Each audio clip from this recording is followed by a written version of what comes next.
Now, welcome to another Let's Talk Some Star Wars, where this time we'll be discussing the results of the poll that asked you, if it were up to you, what would the next Star Wars films be, or what would the next trilogy be?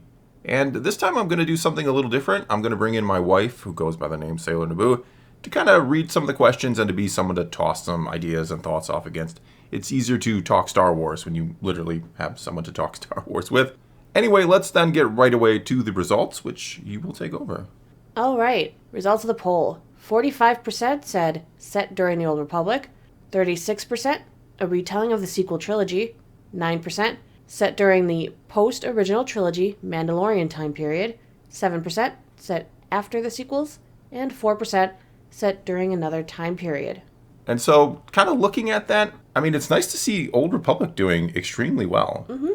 It's a time period that I don't know that a lot of people outside of the core, the hardcore fandoms who maybe have played the games, know the books, know the comics, really know all that much about. So it can be exciting. I think there's a lot of people who probably don't know really much about the Old Republic who would want to see it just to see it, if that makes sense. They may have heard little tidbits, and now let's delve into this. It sounds cool. I wouldn't mind a live-action version of the KOTOR games. That could be a minefield, but yes. It would have to take after the KOTOR games literally as much as possible, though, so you don't make it too Disneyfied. Well, I get what you're saying there. I think the problem is, and I think we'll have some comments that get into this too, but I think Revan is the big problem. Everybody sees their own Revan, right? Mm-hmm. Not that there isn't a quote-unquote canon version of Revan or a canon to the EU version of Revan, but that is the tricky part with him. Everybody kind of has their own version of Revan. But anyway, before we get too much into talking about this, we should move on to some comments. But not before once again just saying thank you to everybody who votes, comments, and watches these or any of my or our videos. We do have a second channel. If you happen to enjoy this video, go check that out. Also, a big thank you to everybody who supports this channel over on Patreon. Thank you very much for that. And now let us begin, as we always do, with the top-rated comments. The top-rated comment comes from TC Awesome. I voted for Old Republic, but seeing what they do with every exciting Star Wars project, I feel like setting in an era I don't care about would save me some tears. I think there's an argument to go somewhere different entirely. To let Disney, I mean, for better or worse, right? To let Disney do whatever they want with Star Wars. If that, I mean, as bad as that might sound or as exciting as that may sound to some, to let them just explore a whole different time period. I think that was their idea with the sequels, that they would kind of, hey, we're going to sprinkle in some old, but we're going to transition into something new. Problem is, the sprinkling of the old didn't hit home with the fans you needed it to hit home with, and this new stuff was not really loved by everybody. Do you think that is also their same thoughts with the High Republic? I think it is. I think the High Republic was kind of a test ground, right? Let's put it out there in book form. Let's see what people think. It's not so far away from the Star Wars that you know that it's completely kind of foreign to some people, like maybe Old Republic is. And yet it is far enough away where it can be its own thing. Yet it's also in a time period that we know nothing really major should be happening in. There shouldn't be, like, the Jedi Order shouldn't be threatened. The galaxies shouldn't be on the verge of destruction, because these are things that don't really get implied in the prequels. We kind of hear it's been 1,000 years since the Sith were around. Things have been relatively peaceful. Not that there haven't been wars or conflicts, but I think that's the problem with the High Republic. You can't do anything too major with it. Next comment is from Red Raptor Writes. Adapt the first KOTOR into an epic trilogy that follows the single journey of mainly Revan, Bastila, and Karth. That would be amazing, if done well. This goes along with Frank Usama. Old Republic, hands down. So much to be explored with competent storytelling and writing. This also goes with Royal Gambit. Yo, just getting Revan on the big screen would be huge. It would be huge. I agree, and yet I fear, because, Revan is... He's definitely, to some, a legacy character. He's an unknown factor to some fans, as I was saying before. But to some fans, those who played the games, they loved Revan. Because you really, you put yourself in Revan. You are Revan in the game. So spoiler alert after 20 years. And so it has the potential to be something amazing if done well. Those were the key words all the comments seem to mention. Can you do it right? Can you do it competently? But if you don't capture that same spirit, if you don't kind of put people back into Revan, or the Revan that they see as being the Revan, it could be another disaster that blows up in Disney's face, I think, which is unfortunate because I think we would all like to see the story of Revan on screen, right? So they'd probably have to try to follow the base storyline with mostly the goodish options, I suppose. Yeah, I think you would go we're not gonna, though it'd be a fun twist, right? If Revan in the new canon goes the dark side route, that could be interesting, and maybe they would consider it. I doubt it, but who knows? But I think you have to be really careful with Revan.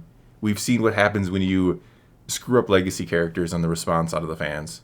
The next comment comes from Chase9. 2 trilogies faithfully adapting the Thrawn saga, Heir to the Empire, Dark Force Rising, and The Last Command, followed by Spectre of the Past, Vision of the Future, and Survivor's Quest. This comment goes along with Austin Richardson. After how horrible the sequels were, I read the Thrawn trilogy. Absolutely incredible and needs to be made into live action. Yeah, I mean, I think there's a ton that could have been done with Thrawn, and I think there's a ton that will be done with Thrawn. I think the idea of the Mandalorian era is Thrawn as a main antagonist. I mean, he has 2 trilogies now, 2 book trilogies in the new canon, which, done by the original author, Timothy Zahn. Really well done, highly recommended books. Clearly, they want to use this guy. They brought him into Rebels. Some will say he wasn't quite the Thrawn they wanted, because you got to water down Thrawn a little bit for Rebels, right? And so I think Mandalorian offers them the opportunity to do a quote-unquote Thrawn trilogy. I don't know how much they're going to look at the original one, but I think Thrawn is a big part of the future of this time period, which, again, I know the problem, all roads lead to the sequel trilogy, but if you could make a good story in and of itself, like you've done with Andor, why not bring in Thrawn and do something special? Are you worried about the fact that Thrawn might look a little wonky, considering how the Grand Inquisitor looked coming from Rebels into live action? I think that's one of my biggest fears because, let's be honest, the shift to live action from animation from some of these characters, Grand Inquisitor, Cad Bane, hasn't been really well handled. And Thrawn is such an iconic, has such an iconic look, the red eyes, the blue face, and just demeanor. It can go wrong depending on who they get to play him in live action, and there are rumors of who's going to do that. So it's another one of those, you're messing with fire, right? You can either create something amazing or you can burn it all down. Next comment comes from Alexander McAllister. I want to know the history before the Jedi and the Sith, back when things were much more gray and murky, where people with magic powers ran rampant and any foundation of order was built on shaky ground. That could be really interesting, seeing the first seeds of galactic order being built in a world of chaos. That goes along with Hitchcock is the GOAT. True. I'm not going to argue that. The House of the Dragon is showing that if you can go back far enough to not immediately impact the current story, and if it's done right, a prequel can be amazing and have tremendous world building. Seeing the formation of the original Jedi and Sith would be fascinating. It would be fascinating. And we have seen it in the EU. We know that Lucas has a radically different version of the origins of the Sith and the Jedi, which somebody mentioned in the comments about that. I love the Old Republic, and so I'm fine with keeping that and not so much going with what Lucas did. I think most people don't want the Lucas version of the Sith, which is there is no wars, there are no great battles and stuff between the Jedi and the Sith so much. It's more the Sith kind of, petering out because they can't get along at all. That said, I think there's big potential to go back and before Jedi and Sith, right? To not use these titles and to build to them over a trilogy or multiple trilogies and multiple storylines. I like to imagine a Lord of the Rings style, in a sense, with the great battles between Gondor and the forces of Mordor being the Jedi versus the Sith.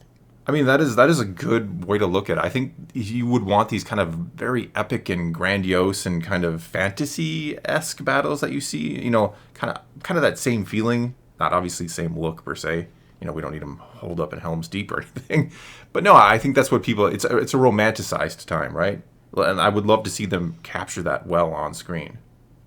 Next from Emperor Cubone. With Mandalorian, Andor, The Bad Batch, and even Ahsoka coming up, I think we have more than enough content circling the original trilogy. I'd love to see us go to a time frame we've never seen before. That could be brand new. But I think the Old Republic would be a nice first step to ease fans into something that's not totally unfamiliar, but still far enough away to not cause fatigue for only focusing on one spot of the vast galactic history. Yeah, again, the Old Republic is a massive time period. When you say Old Republic, you could mean many different things. And I agree. I think Star Wars needs to go As much as we've talked about, as much as I would love to see Revan and Knights of the Old Republic and the Bane trilogy, some of these other things, I really think Disney's best bet, the safest bet, is to go to a whole new time period and set it in the Old Republic, right? Set it in an unexplored area of the Old Republic. Why not? That way you're kind of getting the best of both worlds, hopefully. It is a big galaxy. It's a huge galaxy and it's a huge timeline. Aria P says, I want to see more Darth Plagueis content, or around that era personally. Seeing the few decades leading up to the Phantom Menace would be fun to watch. You get to see how the Republic slowly begins to fall and watch as Palpatine climbs the ranks. I've read the Plagueis book, but getting a live-action series with more detail and storytelling would be great. Would be emojis, yes. No, I mean, speaking of, I've done a lot of talking about great EU books, and Plagueis is, I think, at the number one on my list. I think it's the best EU book. I just, in my term, in my enjoyment factor for me, it does set up the prequel trilogy. It delves into Plagueis. It delves into Palpatine. It delves into the what happened behind the scenes. It's a fantastic book. Now, we might be getting something like this in The Acolyte. I have no idea what that show is going to be, but set 50 years before the prequels, roughly, that is Plagueis territory. That's dangerous territory because, of course, if you're going to do that, you better do it right, or again, you're going to anger a lot of fans. Plagueis might not be the most, his story might not be known to everybody who hasn't read that book, but he is certainly one of those characters where people want him done right. Next comment, The Spirit Dragon. Depends on what you mean by retelling. If the whole story from the sequels was scrapped and done again, that would definitely be my choice. If we'd just be getting additional movies to the sequels trying to fill in plot holes and backstories, I'd stay far, far away from that as possible because the sequels can't be fixed. I think they're going to try, though. I think that is their plan. I don't think they want to. As much as I am not a fan of the sequels, as most of you probably know, and as unopposed as I would be to a retelling of them, I don't think it ever happens. I just can't see them saying that those three movies are not canon. There is a fan base for them. We can argue all day about how big that fan base is or how big the people who don't like it fan base is, but at the end of the day, they're going to try to fix them at some point in the future. Because you can't really retell them the way you want because you can't get Harrison Ford anymore, right? He's either going to be too old, to be honest, though he's still doing Indiana Jones, or he's not going to come back. Mark Hamill, does he want to do Star Wars without Carrie Fisher? And speaking of Carrie Fisher, you don't have her. You've missed the window, right? You missed the chance to do something really special with the sequel trilogy. It's always going to be, in my view, a blemish on the franchise. Not saying you can't love them, but the fact that you didn't capitalize more off these beloved characters is no doubt the greatest mistake they made. Next comment, Bidoof the God. I voted for post-sequel content, hundreds of years post-Battle of Exegol, in a galaxy with a restrained Jedi Order, hidden wielders of the dark side, and an ancient Sith creature that is driven to consume all life connected to the Force. I've been writing a fanfic story and with this very premise just because I'm such a fan of this galaxy far, far away. We can't undo Carrie Fisher's last contribution to Star Wars, and continuing to develop content before the sequel era is fine and safe. I would just hope Disney gets their act together so when planning their next post-sequel era Star Wars. Yeah, whatever it is, have a plan. That's step one. And I'm not opposed to the idea of going far into the future. Just saying, okay, the sequels are canon. We've moved so far beyond them that they don't really matter so much, for better or worse, depending, again, on your point of view. I think that's maybe the best bet. You either have to go back or you have to go forward. I think they can do great things in the original trilogy era. They can do great things in the prequel era. The High Republic era it's been hit and miss. It's been decent for those reading it, I think. But I think you have to go so far separate from everything else that it does feel new and different, that you don't have any expectations out of it. That's the biggest problem with the original trilogy era or the prequel era is you have these expectations. You know the gist of everything. It's not really new and different. It's just the same Star Wars, which, again, not saying it can't be good. You look at Andor, fantastic, but something new would be really cool out of Star Wars. Refreshing. Yes. Last comment is coming from LPCG. Nothing can ever forgive they're not making George Lucas's sequel trilogy. It's forever on my mind that his story is literally just sitting in some drawer at Disney, never to be told. I don't know about never. I mean, I don't know that they want to kind of contradict their own sequels as good or bad as they are. But I don't know. That would be That would be a way to reinvigorate the fan base, right? To put Lucas's original version, his version of the sequels out there. I don't know what form you do it in. I don't know. I don't think it's live action. Again, we don't have a lot of the actors, as discussed before. You could go animated. That's going to be really expensive for something that might not have the type of payoff you're looking for. Not everybody gets into the animation, which is unfortunate. The animation has been really good for the most part. Or do you just put it in book form? Do you give it to a talented writer and say, this is Lucas's outline? Can you put it in book form, and we can kind of say, hey, we know you wanted the Lucas trilogy. This is Legends. This is not our continuity, but here's what he would have done to some extent, and just to kind of satisfy that itch or that need to know, because that's all I want to do. I just want to know what Lucas would have done. And I'm not saying he had some pretty interesting ideas with the the midichlorians and the wills, and he was going to bring back Darth Talon or bring back Darth Maul and bring in Darth Talon. He had some interesting ideas going on there. I just like to know what they are in full or more detail. All right, well, that is all we got for you this time. So do take to the comments below and tell us what you think the future of Star Wars should look like. And if you want to check out more videos like this one, we do this all the time over on our other channel. That is, of course, Thor Skywalker Plus. You can probably click on it now on your screen. Whatever the case may be, though, do leave your comments below. Let's talk some Star Wars. And until next time, thanks for watching.